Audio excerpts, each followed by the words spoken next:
Hello everyone, welcome to my YouTube channel all about BEd. Friends, आप एक class में teach कर रहे हो और आपकी टीचिंग में कोई इंटरेस्ट ही नहीं ले रहा, तो वो टीचिंग आपकी just a waste of time है।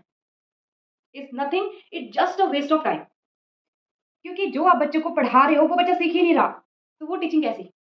और आप अपनी टीचिंग को कैसे इंटरेस्टिंग बना सकते हो, उसके लिए इस वीडियो को लास्ट तक जरूर देखें। तो चलिए, आज की जो स्किल है वो है हमारी स्किल ऑफ स्टिमुलस वेरिएशन, जो कि माइक्रो टीचिंग की ही एक स्किल है।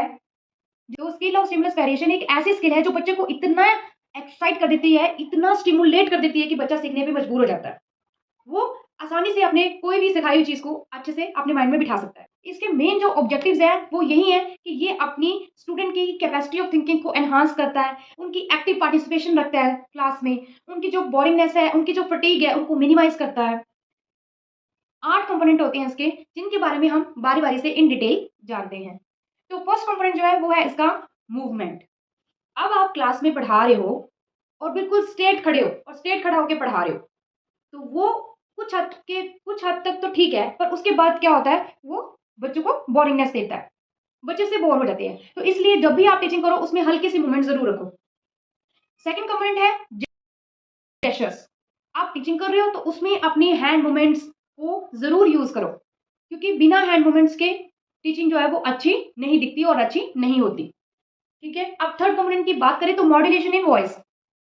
अब जो आप पढ़ा रहे हो उसमें ऐसा तो है, सिमिलर सी चीजें तो होंगी नहीं, जाहिर सी बात है, उसमें कुछ ऐसे पॉइंट्स भी होंगे जिन पे आप ज्यादा जोर दोगे या बच्चों को जिनके बारे में ज्यादा बताने चाह रहे हो, तो उस पर ज्यादा जोर दो। उसके लिए क्या करो, अपनी आवाज में क्या करो, अप एंड डाउन करो। जहां आपको लगता है कि मुझे जोर से बताना है इस वर्ड को, इसकी प्रोनाउंसिएशन बतानी है, वहां पे आप उस चीज को यूज करो। जहां पे आपको वॉइस स्मूथ रखनी है वहां पे आप स्मूथ रखो। और अब इसके बारे में जानते हैं, इसके फोर्थ कंपोनेंट है इसका, जो है फोकस। तो स्टूडेंट का उसके टॉपिक की तरफ फोकस कराना बहुत जरूरी है। उसका पूरा का पूरा जो है कंसंट्रेशन उस जो आप टॉपिक पढ़ा रहे हो उसके ऊपर दे दो, उसके ऊपर लाओ। आप उसको कैसे लाना है, कुछ चीज ड्रॉ कर लो। जैसे आप कुछ बता रहे हो उस चीज को ड्रॉ करो, उसको उसकी डेली लाइफ से इंटरलेट करके लाओ कि अगर ये चीज है तो ये ऐसा क्यों है। तो वो भी क्या करेगा, इंटरेस्ट लेना चाहेगा और उसकी तरफ फोकस करेगा कि नहीं मुझे जानना है, ये चीज अगर हैपन हुई है तो ये किस तरीके से हुई है। ठीक है, अब इसके फिफ्थ कंपोनेंट की बात करें तो वो होती है चेंज इन इंटरेक्शन। आप जो है इंटरेक्शन, टीचिंग के दौरान इंटरेक्शन बहुत जरूरी होती है। 3 टाइप की इंटरेक्शन करते हैं हम एक क्लास में जब हम टीचिंग कर रहे होते हैं।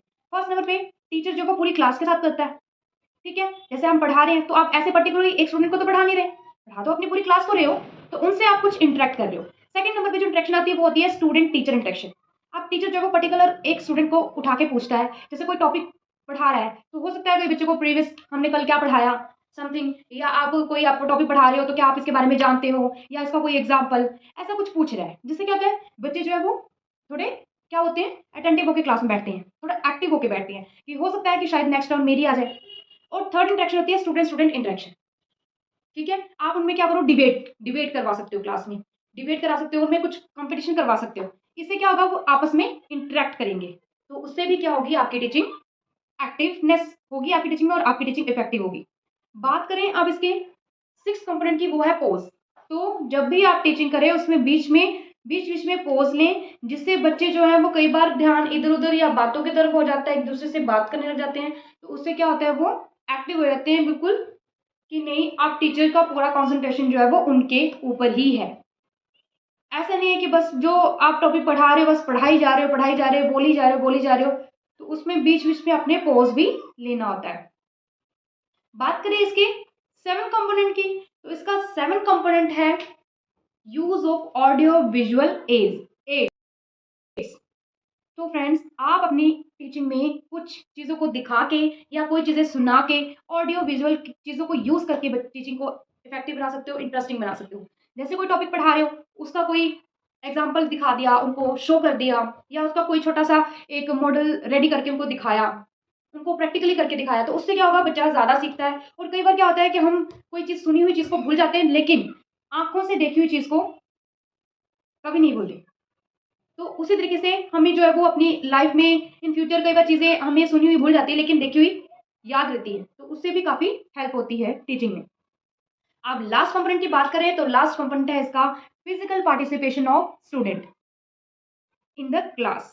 अब क्लास में आप टीच कर रहे हो तो बच्चों की भी पार्टिसिपेशन उसमें लानी ज़रूरी है। जैसे आपने कोई फ़ॉर्मूला पूछना है, तो वो आप ब्लैक बोर्ड पे लिख सकते हो और किसी बच्चे को उठा के बोल सकते हो कि भई ये फ़ॉर्मूला इससे आगे क्या होगा? या कोई आपने 4 पॉइंट्स आपने ऑप्शन में डाल दिए, क्वेश्चन है उसका 4 पॉइंट्स डाल लिया, तो किसी स्टूडेंट को उठा के बता सकते हो कि इसका सही आंसर क्या होगा?